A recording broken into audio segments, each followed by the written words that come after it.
देखो अब लिख रही है अपन ने क्या क्या देख लिया, क्लोज लूप कंट्रोल के एडवांटेज, क्या क्या कंट्रोल करना है, और क्या है, ठीक है। देन अपन ने एक क्लोज लूप का पूरा ब्लॉक डायग्राम देखा था। फिर नेक्स्ट क्लास में अपन ने देखा था, ये हो गया था अपना पूरा क्लोज लूप का कंट्रोल स्ट्रक्चर।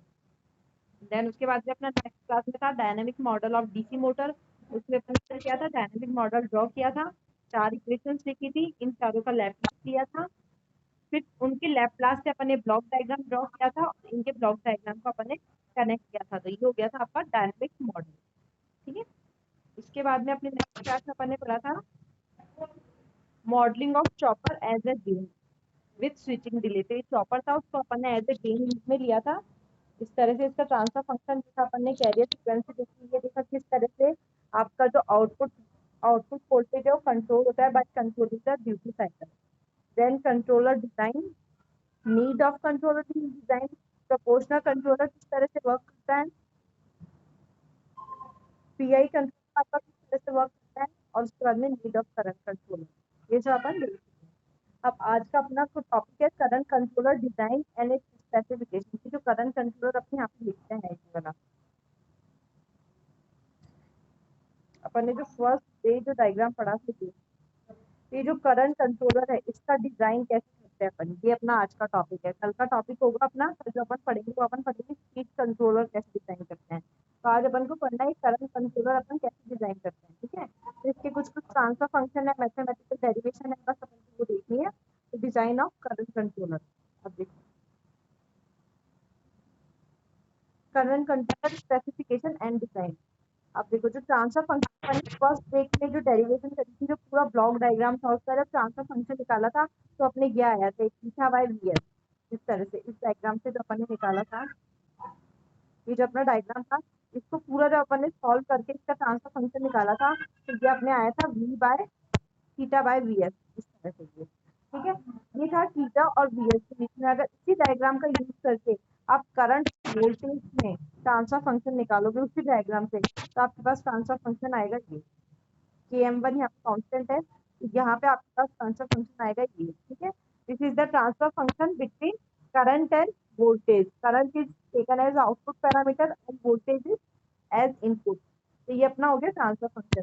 अब सबसे पहले यहाँ पे अपन फिर से देखना है, अपन करंट कंट्रोलर पढ़ रहे हैं तो फिर से वही बात आएगी कि need of current controller. Current controller की जरूरत क्यों है अपन को, क्यों डिजाइन कर रहे हैं। तो सबसे पहली बात ये क्या करेगा, मोटर के मैक्सिमम करंट करेगा। इसने यहाँ पे लिमिट कर दिया इस तरह से कि मैक्सिमम करंट पॉजिटिव में इससे ज्यादा नहीं जाएगी, नेगेटिव में इससे ज्यादा नहीं जाएगी।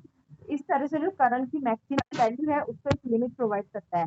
जैसे कि अपन ने पढ़ा था कि करंट सपोज 10 एम्पियर की है, तो कुछ मोमेंट्स के लिए, एकदम कुछ शॉर्ट मोमेंट्स के लिए वो 30 एम्पियर तक अलाउ कर सकता है करंट को। वो इतनी कैपेबल है 30 एम्पियर तक करंट फ्लो करवा ले। लेकिन ज्यादा मूवमेंट ज्यादा टाइम तक फ्लो होगी तब भी वो बर्न आउट हो जाएगा। लेकिन उसकी इतनी कैपेबिलिटी नहीं है कि 45 या 40 एम्पियर की करंट को फ्लो करवाए।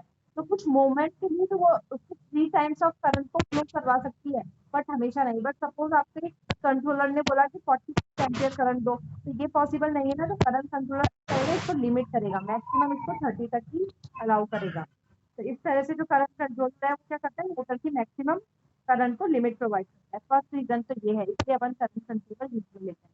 सेकंड रीजन क्या है कि जो आपका ये कंट्रोलर यूजली है कि आपका स्पीड कंट्रोलर और एक आपका करंट कंट्रोलर। तो स्पीड कंट्रोलर क्या करता है कि कुछ भी एरर आ रही है उसको सॉल्व करता है, वोल्टेज भी चेंज करता है और फिर वो मोटर को दे देता है। तो वोल्टेज में तो चेंज हो रहा है, स्पीड में भी चेंज हो रहा है, बट करंट में चेंज हो नहीं रहा है। इसलिए अपन को एक करंट कंट्रोलर की भी जरूरत पड़ती है। तो ये 2 रीजन है जिसके कारण अपन कंट्रोलिंग यूज में लेते हैं। अब देखो यही 2 रीजन लिख रहे हैं। फर्स्ट रीजन है it is necessary to limit the motor current to its maximum allowable limit. तो बहुत जरूरी है आपकी मोटर करंट के लिए मैक्सिमम लिमिट अपन डिसाइड करते हैं, तो इसलिए अपन करंट कंट्रोलर यूज में लेते हैं। दूसरी चीज लिखी हुई है in speed control loop the motor voltage is control by. Motor voltage कैसे कंट्रोल होता है, स्पीड एरर से।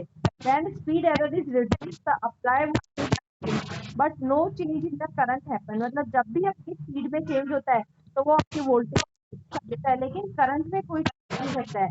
Therefore, current implemented using current control loop by using speed error to produce the current reference। क्या कह रहा है ये अपन ने देखा, ये आपके पास सपोज 1500 की स्पीड है तो मोटर चल रही है 1400 पे। जब भी ये केस ये आपका चेंज होता है, एक एरर प्रोड्यूस होती है, वो लास्ट में क्या करती है, पावर सप्लाई इनपुट में चेंज कर देती है, वोल्टेज में चेंज कर देती है। तो स्पीड और वोल्टेज चेंज हो जाता है, लेकिन करंट का कुछ होता ही नहीं है। तो करंट एक एकदम सेपरेट है। तो करंट के लिए अपन करंट कंट्रोलर की नीड पड़ती है, ताकि वो करंट को भी चेक कर सके और उसका जो मैक्सिमम लिमिट है एक लिमिट प्रोवाइड कर सके। अब सेकंड है, आप देखो इसमें क्या देखा कि जो अपन ने फर्स्ट ब्लॉक वाला डायग्राम फिर से बनाया है, ये है आपकी रेफरेंस करंट, सपोज 1500 है। यहाँ पे है आपकी मोटर, ये है आपका लोड करंट। तो सबसे पहले क्या करेंगे, इस मोटर से टैकोमीटर की हेल्प से, ये है स्पीड सेंसर, तो क्या अपन ने क्या किया, टैकोमीटर की हेल्प से सेंस करी। अगर वो 1500 है तो कोई दिक्कत ही नहीं है, सपोज 1400 है, यहाँ पे 1400 आ रही है, तो अपन क्या करेंगे 1500 माइनस 1400, यहाँ पे एक एरर जनरेट है, यहाँ पे ये 100 का एरर सिग्नल जनरेट हो गया। फिर ये एरर सिग्नल अपन ने दिया स्पीड कंट्रोलर को। स्पीड कंट्रोलर क्या होता है, पीआई कंट्रोलर, तो वो एक करंट सिग्नल प्रोवाइड करेगा। अब यहाँ पे लगा दिया अपने करंट लिमिटर, वो एक आपकी करंट की वैल्यू को लिमिट प्रोवाइड करेगा। देन यहाँ पे करंट आया है और एक आपने यहाँ से करंट सेंसर करंट मेजर किया। इन दोनों को जब सिग्नल आया वो अगेन आपने करंट कंट्रोलर को दिया, वहां से आपका सिग्नल गया फायरिंग और वहां से गया कन्वर्टर में, कन्वर्टर से मोटर में। ये पूरा डायग्राम कर चुके हैं, ये वही वाला डायग्राम है। This is the close loop structure of a DC drive, ये अपन ने पढ़ा था। इस तरह से ये डायग्राम आपका, ये था आपका, ये पूरा था आपका इनर करंट लूप और ये पूरा था आपका आउटर फील्ड लूप। ये अपन पढ़ चुके हैं। अपन को क्या देखना है, आज अपन को केवल ये डिजाइन करना है, जो इनर करंट लूप है अपना उसको डिजाइन करना है। तो कैसे करेंगे देखो, यहाँ पे इसमें दिया सबसे पहले के आई। के आई क्या है, यहाँ पे आपके पास करंट कंट्रोलर। तो यहाँ पे अपन सपोज एक कंट्रोलर ले लेते हैं, तो अपन यहाँ पे प्रोपोर्शनल कंट्रोलर अगर अपन लेते हैं तो ये अपने प्रोपोर्शनल या के आई कंट्रोलर जो भी लेना है उसके अकॉर्डिंग अपन ने कांस्टेंट लिख दिया के आई। देन उसके बाद एंगल और कन्वर्टर को अपन ने रिप्लेस कर दिया एक इस कांस्टेंट से केस से। तो ये हो गया आपके फायरिंग एंगल और कन्वर्टर ट्रांसफर फंक्शन। इसके बाद में है आप मोटर के लिए आपने ट्रांसफर फंक्शन लिख दिया, ये जो अपन ने पीछे देखा था मोटर के केस में, ये जो ट्रांसफर फंक्शन आता है आपका ये वाला, ये मोटर के केस में ट्रांसफर फंक्शन अपन ने इस तरह से ये लिख दिया। फिर बाद में है आपका करंट सेंसर। करंट सेंसर को भी अपन ने एक कांस्टेंट से रिप्लेस कर दिया के आर से, तो एक करंट सेंसर की जगह अपन ने ये ले लिया। तो बेसिकली अपन ने ये वाली चीज इस तरह से डिजाइन की है ब्लॉक डायग्राम के रूप में, ठीक है। ये अपन ने इस तरह से लिखा था, यहाँ पे अपन ने इसको ब्लॉक डायग्राम के रूप में लिख दिया है। तो कैसे किया है, वापस से देखो, करंट कंट्रोलर, एक कंट्रोलर है तो उसको भी कांस्टेंट से रिप्लेस कर दिया, एंगल और कन्वर्टर को एक कांस्टेंट से रिप्लेस कर दिया, मोटर है तो ये मोटर का ट्रांसफर फंक्शन लिख दिया। देन करंट सेंसर है तो यहाँ पे फीडबैक में करंट सेंसर के लिए अपन ने कांस्टेंट लिख दिया है। इस तरह से अपना ये पूरा ब्लॉक डायग्राम बन गया है फॉर करंट कंट्रोल, ठीक है। अब क्या करना है, बस अब इसी को सॉल्व करना है। अपन को पता है ट्रांसफर फंक्शन क्या होता है, आउटपुट डिवाइडेड बाय इनपुट। तो आउटपुट आई है, इनपुट है आपका E, output divide by input क्या होता है, G divided by 1 plus G S H S,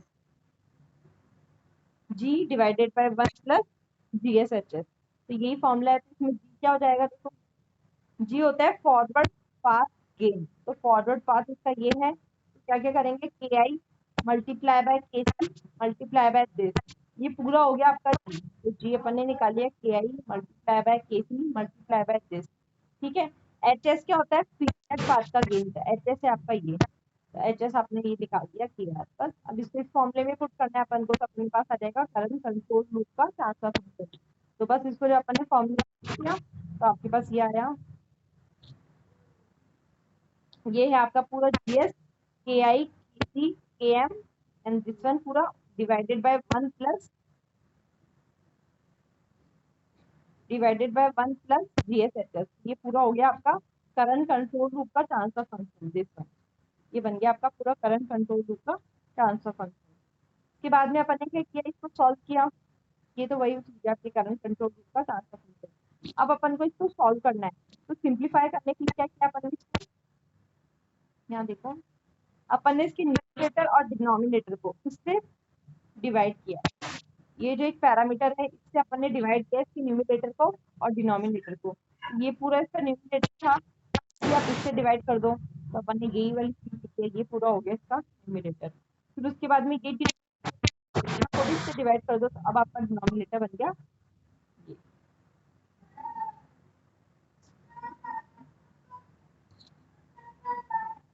ये देखो, ये ऊपर वाली चीज तो अपन ने सेम ऐसे ही लिखी है, नीचे वाली चीज देखना, इस पूरी चीज को जब आप इससे डिवाइड करोगे तो क्या होगा, इसको आप ऐसे करके लिख लो तो ये और ये दोनों सेम चीजें है, तो यहाँ पे आ जाएगा आपके पास 1 प्लस ये वाला पोर्शन डिवाइडेड बाय दिस वाला पोर्शन।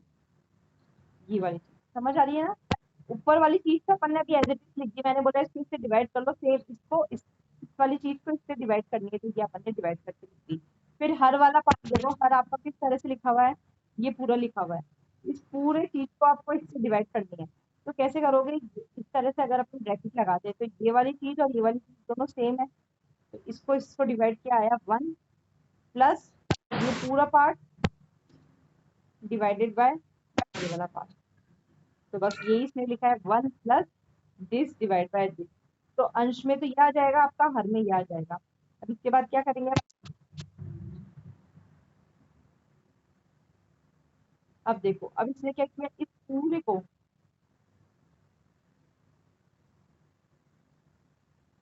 अब क्या किया अपन ने, इस पूरे को एक कांस्टेंट से रिप्लेस कर दिया के आई।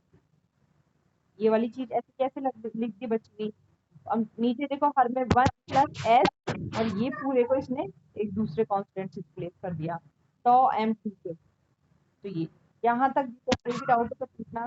देखो सबसे पहले इसने क्या किया, अपन ने जो ब्लॉक डायग्राम पहले भी पढ़ चुके हैं अपन, close loop structure of DC drive, इसमें अपन को क्या करना है, करंट कंट्रोलर को डिजाइन करना है। तो बस करंट कंट्रोलर वाले पैरामीटर, तो कंट्रोलर के लिए अपन ने कांस्टेंट ले लिया, फायरिंग और कन्वर्टर के लिए कांस्टेंट ले लिया, मोटर के लिए ये कांस्टेंट ले लिया, ठीक है। करंट सेंसर के लिए अपन ने ये कांस्टेंट ले लिया। इस तरह से अपने डायग्राम बन गया। अब अपन ने क्या किया, ट्रांसफर फंक्शन, तो फॉर्मूला लगाया जीएस डिवाइडेड बाय 1 प्लस जीएसएचएस, ये आपका फॉर्मूला है। जीएस क्या हो गया, this multiply by this multiply by this, HS क्या हो गया आपका, तो आपने इसको इस फॉर्म में लिखा तो आपके पास चीज आ गई ये वाली चीज, यहाँ तक कोई दिक्कत नहीं है। अब अपन क्या बोल रहे हैं, तो सॉल्व करने पे फाइनली अपन को मिला ये। अब इनको सॉल्व करने पे यहाँ पे अपन को ये मिला है, यहाँ तक अपन आ गए, ठीक है। अब मैं आपको कह रही हूँ न्यूमरेटर और डिनोमिनेटर से डिवाइड कर दो, तो अंश में तो अपन ने डायरेक्ट ये लिखा डिवाइडेड बाय ये लिख दिया, तो this one divided by this, तो ये हो गया आपका अंश वाला पार्ट, इसमें तो कोई दिक्कत नहीं है। अब हर में अपन ने क्या किया, ये हर डिवाइड को ये करना है, तो क्या करेंगे, इसको इस तरह से ब्रैकेट बना लो, ये और ये सेम है, तो आपके पास आ जाएगा 1 प्लस बची हुई ये वाली टर्म डिवाइडेड बाय ये वाली टर्म। तो आपके पास हर में आपने इस तरह से ये लिख दिया, यहाँ तक अपना ये हो गया। फिर नेक्स्ट अपन ने क्या किया, इस पूरे को एक कांस्टेंट से रिप्लेस कर दिया के आई। अब ये अपन देखेंगे कि आई की वैल्यू क्या है, ये बची हुई टर्म यहाँ लिख दी। फिर ऐसे ही नीचे डिनोमिनेटर में 1 प्लस एस और ये जो पूरी टर्म है इसको अपन ने टॉ एम टू से रिप्लेस कर दिया, तो अपना जो बेसिकली ट्रांसफर फंक्शन है वो इसमें रिड्यूस हो गया। यहाँ तक कोई भी डाउट है क्या, किसको भी? सिंपल मैथमेटिक्स है, एक बार जहाँ पे भी डाउट लगे मुझे बताना प्लीज। अब देखो उसके बाद में अब अपन को क्या करना है, ये दो टर्म अपन ने जो मानी है इन दोनों टर्म को अपन को सॉल्व करना है। पहली टर्म अपनी के आई सी जो अपन ने कांस्टेंट माना है और दूसरी अपनी टॉ एम टू। तो देखो के आई सी अपन ने किसको माना था, इसको, ये वाली टर्म, पहले इसकी बात करते हैं। तो अब देखो ये अपनी पूरी के आई सी है, अपन बोलेंगे कि ये जो के आई के सी और के एम के आर, ये जो डिनोमिनेटर गेम में ये चीज है, ये वाली टर्म बहुत ज्यादा है 1 से, तो अपन इस 1 को इग्नोर कर सकते हैं। सपोज मैंने लिखा 1 प्लस 10 की पावर 5, तो ये जो 10 की पावर 5 है ये बहुत ज्यादा है 1 से, इसमें मैं 1 जोड़ू तो कोई फर्क नहीं पड़ेगा, तो मैं 1 को इग्नोर कर सकती हूँ। तो बस वही चीज, अगर इसमें यहाँ पे मल्टीप्लाई होता बच्चा तो मैं इग्नोर नहीं कर पाती, बट प्लस माइनस कर सकते हैं। तो वही है के आई सी में डिनोमिनेटर में तो लिखा है 1 प्लस के आई के सी के एम के आर, ये जो टर्म है ये बहुत बड़ी है, अपन ने लिखा है दिस इज मच ग्रेटर 1, तो अपन क्या करेंगे 1 को नेग्लेक्ट कर देंगे, तो अपने पास क्या बचा के आई KC KM1, नीचे क्या बचा अपने पास KI KC KM1 KR। अब ये सब कैंसिल आउट हो जाएगा, तो आपके पास बेसिकली क्या बचा 1/KR। किसकी वैल्यू आई है KIC की, ये जो KIC थी इसकी वैल्यू फाइनली आपके पास आई है 1/KR। यही चीज इसने यहाँ पे की है।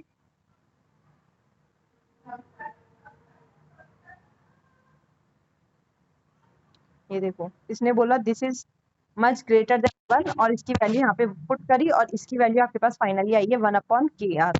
तो KIC की वैल्यू आपने निकाली 1/KR। अब अपना दूसरा कांस्टेंट देखते हैं। दूसरा कांस्टेंट था अपना टॉ M2। ये टॉ M2, ये टॉ था आपका ये पूरा। इसको सॉल्व करते हैं। ये था आपका पूरा ये। इसमें भी इसने यही किया है कि ये जो KI KC KM KR is much greater than 1। तो अगेन ये क्या करेगा, डिनोमिनेटर में इस 1 को हटा देगा। फिर ये बोलेगा जो M1 लिखा हुआ है ये वाली चीज, ये भी बहुत छोटा है एज कम्पेयर टू दिस, इसको भी आप इग्नोर कर दो। तो बेसिकली इसने क्या किया कि जो टॉ M2 वाली टर्म है आपके पास, इसमें से वो इसको भी इग्नोर करवा देगा और ये 1 को भी इग्नोर करवा दिया कि ये दोनों बहुत छोटे हैं तो आप इसको नेग्लेक्ट कर दो। तो अब क्या होगा, K1 से K1 कैंसिल आउट हो जाएगा, KC से KC कैंसिल आउट हो जाएगा, KM1 से KM1 कट जाएगा, KR से KR कट जाएगा। आपके पास क्या बचेगा टॉ M। तो इसकी वैल्यू आपके पास निकल गई। इस तरह से अपन ने दोनों कांस्टेंट सॉल्व कर लिए। अब एक बार ये देखो नेक्स्ट वाला, इसने इसको किससे सॉल्व किया है।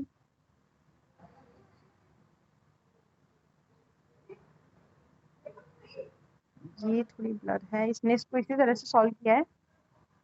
ये जो मैंने बताया था, सबसे पहले क्या करना है आपको, इसको भी नेग्लेक्ट करना है और इस 1 को भी नेग्लेक्ट करना है, फिर ये दोनों चीजें आपस में कैंसिल आउट हो जाएगी। तो बस इसने वही किया है, इन सबको कैंसिल आउट कर दिया है। तो आपके पास निकला है टॉ M2 बराबर टॉ M।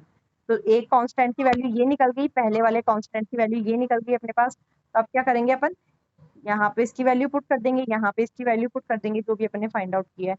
तो अपना इक्वेशन क्या बन जाएगी, ये अपनी इक्वेशन थी। यहाँ पे KIC की वैल्यू पुट कर दो आप 1/KR, टॉ M2 की वैल्यू पुट कर दो आप टॉ M। इस तरह से अपन ने वैल्यू पुट कर दी तो अपने पास ये चीज आई। अब इसमें क्या है, ये और ये कैंसिल आउट हो गई, तो फाइनली आपके पास बचा 1/KR। This is equals to 1/KR और आई लिखे दो, ई यहाँ पे चला जाएगा, ये बनेगा 1/KR ई।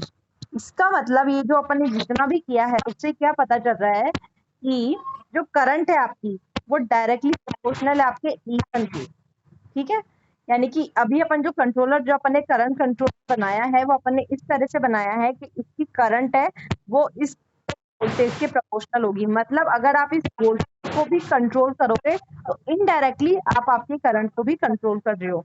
तो बस वही है, जैसे ही अपन ने पढ़ा कि स्पीड चेंज होता है, तो स्पीड किस में चेंज करती है, वोल्टेज में। और अब अपन ने करंट कंट्रोलर को इस तरह से डिजाइन कर दिया कि जब भी वोल्टेज में चेंज होगा तो अपनी करंट में भी चेंज हो जाएगा। यही अपन को चाहिए था। तो अपन को ऐसे ही करंट कंट्रोलर चाहिए था, क्योंकि पहले अपन ने पढ़ा था कि क्या होता है, स्पीड में एरर आती है, इससे क्या होता है वो वोल्टेज में चेंज कर देता है और वो सप्लाई मोटर को दे देता है। करंट में तो कुछ चेंज हो ही नहीं रहा था, लेकिन अब अपन ने क्या किया, एक ऐसा कंट्रोलर डिजाइन कर दिया कि क्या करेगा वो, जब जब आपकी वोल्टेज में चेंज होगा तब तब वो आपकी करंट में भी चेंज कर देगा। तो इस तरह से अपन ने कंट्रोलर डिजाइन किया है और इसी का प्रूफ है ये कि जो जब भी आपके वोल्टेज में चेंज होगा आपकी करंट में भी चेंज होगा। मतलब कि आपकी जो करंट है वो प्रोपोर्शनल है आपके वोल्टेज के इस कंट्रोलर के अंदर। तो यही यहाँ पे लिखा हुआ है आपके पास कि from equation 4 we can say that current IA is directly proportional to E1, hence a limit on E1 will limit the current। मतलब आप जब जब E1 पे लिमिट लगाओगे तो वो IA पे भी लिमिट लग जाएगी।